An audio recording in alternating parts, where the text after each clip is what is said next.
2 killers, 1 chapter. So we all know that every time we get a chapter, it's either one of the two: survivor or a set of survivors with a killer in a map, or usually just a killer. But never in Dead by Daylight history have we gotten 2 killers in 1 chapter. This just isn't the devs MO, which is understandable because the reason why they do this is to spread out the content. I'd rather them have content that's spread out rather than jam-packed, especially from the killer side, because realistically with a survivor it's just a skin and perks, but with a killer that's a whole different story. But if it did happen, who would be the 2 killers introduced simultaneously? And would that chapter be an original chapter or a licensed chapter? To be honest, I think it would be kind of unique if they were to do a chapter that happens to have 2 killers in it, one of them being a stealth killer and the other one not being a stealth killer. So that way you kind of get the best of both worlds, considering the player's playstyle. Or maybe even just one of them being a range killer while the other one isn't. Something of that magnitude. If this was to be introduced, I don't think it would be a bad idea to introduce it with 2v8. That way those 2 killers could team up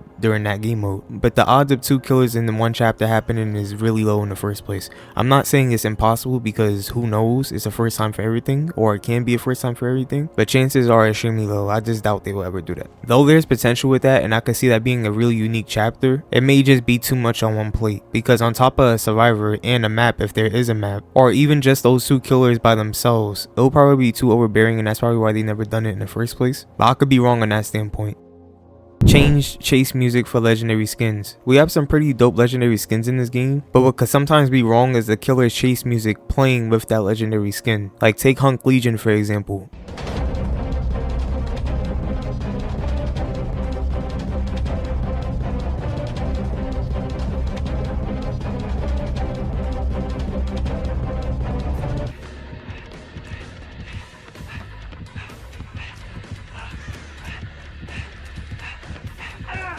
Hunk will not have this type of music while he's chasing survivors. So to see it is kind of weird, but it's understandable because the devs just never done this before. The devs never changed music for legendary skins. But would it hurt if they did have different chase music, as cool as that idea is? Because thinking about it before, it did sound cool on paper, but then you also have to think about people who may not be used to this game or don't play this game as much and just hop on it from time to time. They may be familiar with one killer's chase music, and the fact that they see a whole different skin with a whole different chase music, it may confuse them, especially for new players that's still getting used to the game. So I could definitely see why they don't change the chase music when it's a legendary skin that you have on. If they did do that, the devs would definitely be going above and beyond at that point, but the fact that they don't does make sense. Never added a Doppelganger Killer. Obviously, the number one reason for this is because of Swift. Swift will kind of demolish a killer who could just switch into survivor. There's comms, there's codes, there's just too much to bypass trying to deceive survivors into thinking you're one of them. A while ago, I did make up ways that this maybe can work, which I feel it can possibly work, but it just wouldn't come to much usage. Like, I feel like this would be more of a killer you play for fun more than anything, because you would have to expect your power being completely useless at some points. That's especially when you're playing against Swift on comms, especially because once that survivor sees another survivor, knowing that the killer is the Doppelganger Killer, the killer can't just transform right away into his killer form. But then again, I guess there's just more scenarios where the survivors would just play more smart, knowing that it's the Doppelganger Killer. It's understandable why the devs haven't added this yet. I know they for sure probably thought about it, considered it at some point, and figured it just couldn't work, but who knows if they're trying to make something work out as time goes by. It makes me think, if the thing happened to come to Dead by Daylight at some point, what would the thing do? Would the thing be a Doppelganger Killer? And if so, what are the devs' plans on making that work? Mainly against Swift on comms.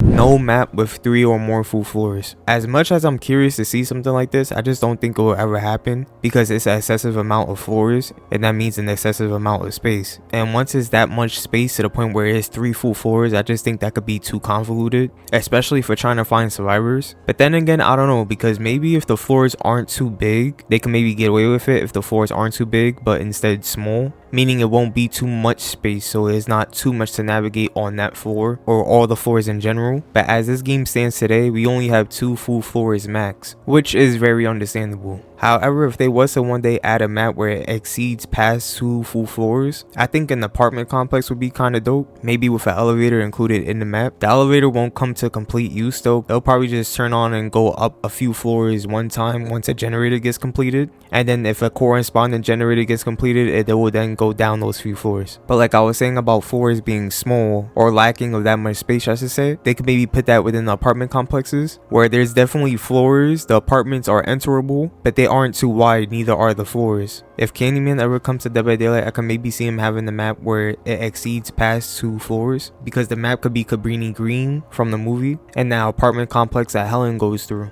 The outside of the map would definitely be a much smaller scale than the interior of the map, because the map will be designed where you have to go through the floors in order to get the objective done. Or on the killer side, see where the generators are at. A map that exceeds past 2 floors would be interesting to see, because it's something we never seen before, but I wouldn't be surprised if the devs just kept this layout where it's just 2 floors maximum, because I could definitely see complaining about a new map that's 3 floors or more and it maybe just being too much space. But who knows, maybe if we actually saw a Candyman chapter or the Shining chapter with the Overlook Hotel as a map, we could potentially see one of those chapters break that map code, but I highly doubt it.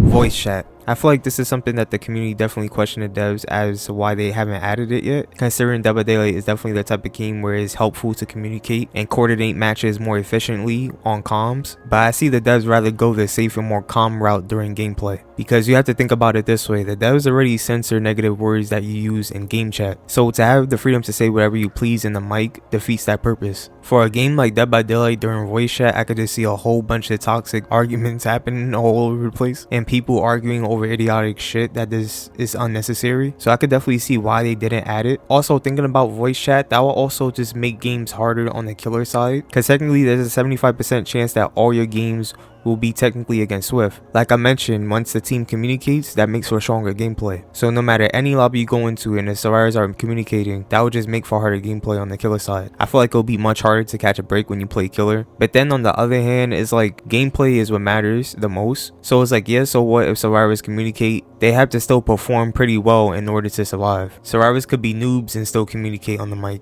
It doesn't matter. All in all, I feel like the main point is just the negativity. I feel like the devs rather you have a more isolated experience rather than an expressing experience. Because let's just say if voice chat did exist, survivors would be way too expressive. However, if they did randomly consider adding it, which I highly doubt, I feel like it would be where survivors can of course talk throughout the game. It wouldn't matter how far they are from each other. However, for the killer, when the killer is within proximity, then you can hear the killer talking. And the killer can also hear you talking. Yeah, it's never gonna happen.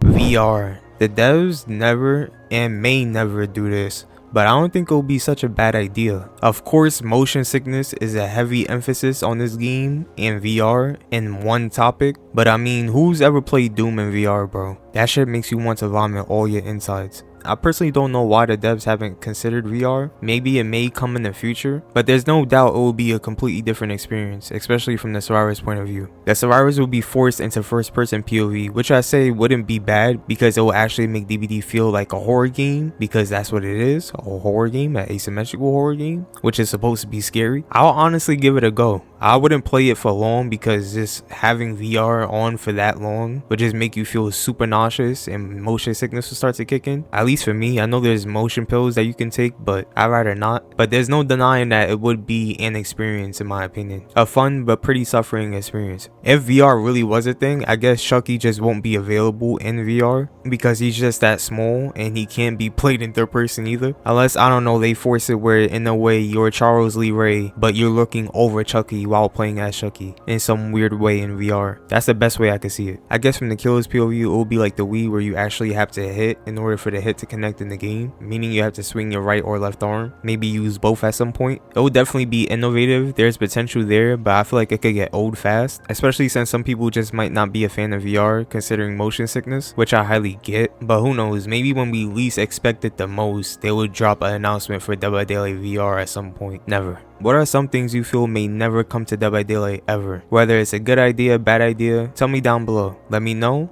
down below. Love y'all, miss y'all, take care. I'm gonna see y'all in the next one, and peace.